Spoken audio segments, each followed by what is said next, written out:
ನಮಸ್ಕಾರ ವೀಕ್ಷಕರೇ, ಇದು ಒಂದು ನಾವೇನು ಟೈಲ್ಸ್ ಹಾಕ್ತೀವಲ್ಲ ಆ ಟೈಲ್ಸ್ ಥರನೇ ಇದು ಒಂದು ಲಿಕ್ವಿಡ್ ಪೇಸ್ಟ್ ಬರುತ್ತೆ. ಸೊ ಇದನ್ನು ಕೆಲವೊಂದು ಫ್ಯಾಕ್ಟ್ರಿಗಳಲ್ಲಿ ಎಲೆಕ್ಟ್ರಿಕ್ ಫ್ಯಾಕ್ಟ್ರಿಯಲ್ಲಿ ಇರುತ್ತಲ್ಲ, ಸೊ ಆ ಎಲೆಕ್ಟ್ರಿಕ್ ಫ್ಯಾಕ್ಟ್ರಿಯಲ್ಲಿ ನೀವು ಟೈಲ್ಸ್ ಹಾಕೋದಕ್ಕಿಂತ ಮೊದಲು ಇದನ್ನು ಹಾಕಿದರೆ ಏನಾಗುತ್ತೆ, ಓಡಾಡುವಾಗ ಕರೆಂಟ್ ಶಾಕ್ ಹೊಡೆಯಲ್ಲ, ಹಾಗೆ ಸೇಫ್ ಆಗಿರ್ಬೋದು. ಸೊ ಅದೇ ಥರ ನೀವು ಯಾವಾಗ ಟೈಲ್ಸ್ ಹಾಕ್ತೀರಾ ಅದೇ ಥರ ಟೈಲ್ಸ್ ಥರನೇ ಕಾಣಿಸುತ್ತೆ ಇದು. ಬಟ್ ಭಾಳ ಕೇರ್ಫುಲ್ಲಾಗಿರಬೇಕಿದು. ಟೈಲ್ಸ್ ಹಾಕೋದ್ರಿಂದ ಏನೋ ಕೆಲವೊಂದು ಶಾಕ್ ಆಗೋದು ಈ ಥರ ಬರ್ತಾ ಇರುತ್ತೆ. ಹಾಗಾಗಿ ಈ ಲಿಕ್ವಿಡ್ ಪೇಸ್ಟನ್ನು ಹಾಕೋದ್ರಿಂದ ನಿಮಗೆ ಯಾವುದೇ ರೀತಿಯಿಂದ ಕರೆಂಟ್ ಶಾಕ್ ಹೊಡೆಯಲ್ಲ.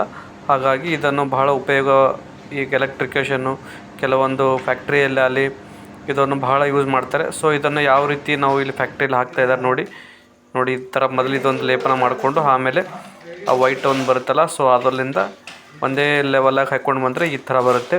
ಸೊ ಇದ್ರ ಮೇಲೆ ನೀವೇನಾದರೂ ಓಡಾಡಿದ್ರೆ ಕೂಡ ಏನೂ ಆಗೋಲ್ಲ ನೋಡಿ. ಇದು ಒಂಥರ ಟೈಲ್ಸ್ ಥರನೇ ಕಾಣಿಸುತ್ತೆ. ಸೊ ಲಿಕ್ವಿಡ್ ಟೈಪ್ ಇದು ಒಂದು 2 ಬಕೆಟಲ್ಲಿ ಈ ಥರ ಬರುತ್ತೆ. ಇದನ್ನು ಮಿಕ್ಸ್ ಮಾಡಿಕೊಂಡು ಈ ನೆಲದ ಮೇಲೆ ಹಾಕಿಬಿಟ್ರೆ ಈಗ ಆಗುತ್ತೆ.